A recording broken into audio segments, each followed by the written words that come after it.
नमस्कार, माझे नाव सौ उर्मिला मोहन गायकवाड। कोकणातील पारंपरिक पदार्थ आहे पानगी। तर चला मग बघूया आपण त्याच्यासाठी काय काय साहित्य लागते ते।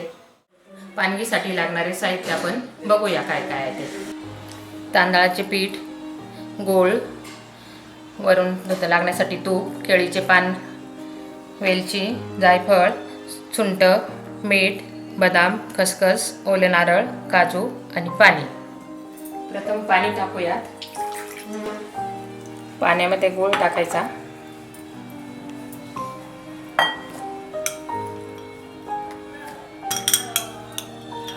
एक वाटी पिठाला अर्धी वाटी पाणी, अर्धी वाटी गूळ। गूळ विरघळून घ्यायचा। गूळ पाण्यामध्ये पूर्ण वितळून घेतले आपण आणि त्याच्यात अर्धी वाटी तांदळाचं पीठ घालायचे। ते व्यवस्थित कालवून घ्यायचे।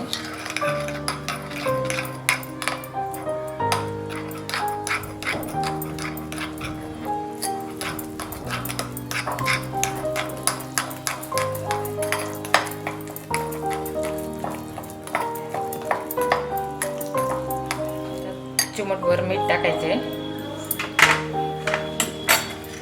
अर्धा चमचा सुंठ पावडर, छोटा अर्धा चमचा सुंठ पावडर टाकायची। छोटा अर्धा चमचा वेलची पावडर टाकायची आणि खोबरं टाकायचं। 2 चमचे पोहे खायचे। थोडंसं जायफळ किसून घालायचं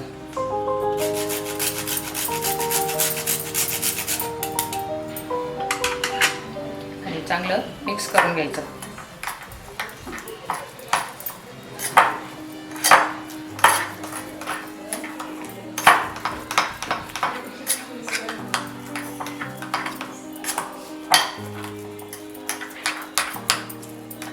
पिठात परत 2 चमचे पाणी टाकून घेतलंय।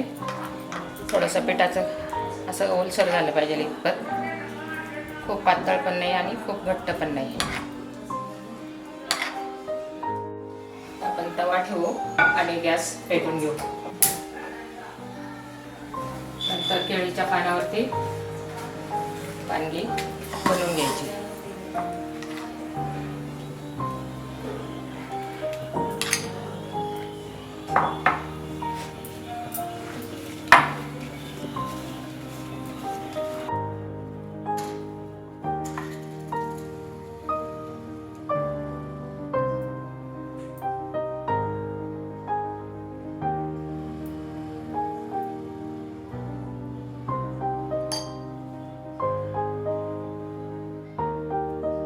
पानगी तयार आहे। आता गॅसवर ठेवून तव्यावर ठेवून भाजायला ठेवायची।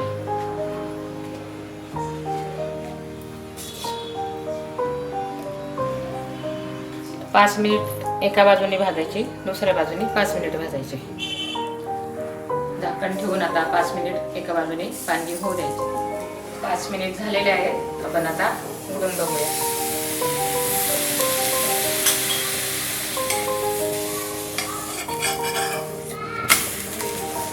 दुसरी बाजू परत एकदा 5 मिनिटासाठी ठेवून घेऊ।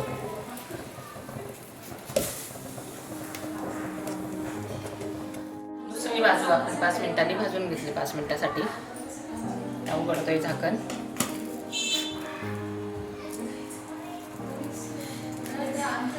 पानगी तयार।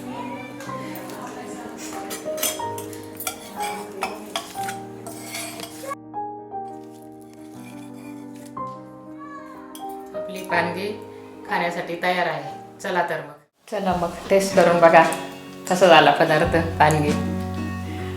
तर मित्र हो, आज उर्मिला ताईंनी आपल्यासाठी हा अत्यंत पारंपरिक आणि युनिक असा पदार्थ बनवला आहे। तर बघूया याच्या मागची हिस्ट्री काय आहे, म्हणजे यांना हा पदार्थ कसा सुचलाय बनवायला आणि मग त्याची चवही घेऊया। हा पदार्थ माझ्या मुलीने श्यामच्या आई पुस्तकात वाचलेला होता, त्यामुळे ते बघून ते मी बनवला आणि त्याच्यात एक मुलगी खात नव्हती गोड, मग मी माझ्या मनाने तिखट पण बनवला आणि तो कोकणातील पारंपरिक पदार्थ आहे। अरे वा, फारच इंटरेस्टिंग स्टोरी आहे या पदार्थामागे। म्हणजे जसं त्याचं नाव युनिक आहे तसाच हा दिसायला आणि स्टोरी सुद्धा युनिक आहे। तर करूया मग चव घेऊन बघूया. हो तर हा असाच घ्यायचा. हो.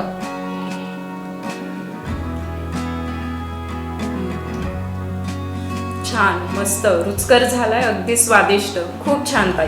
थँक्यू. तर हा पानगी हा कोकणातला अगदी पारंपरिक असा पदार्थ उर्मिला ताईंनी आपल्यासाठी बनवला.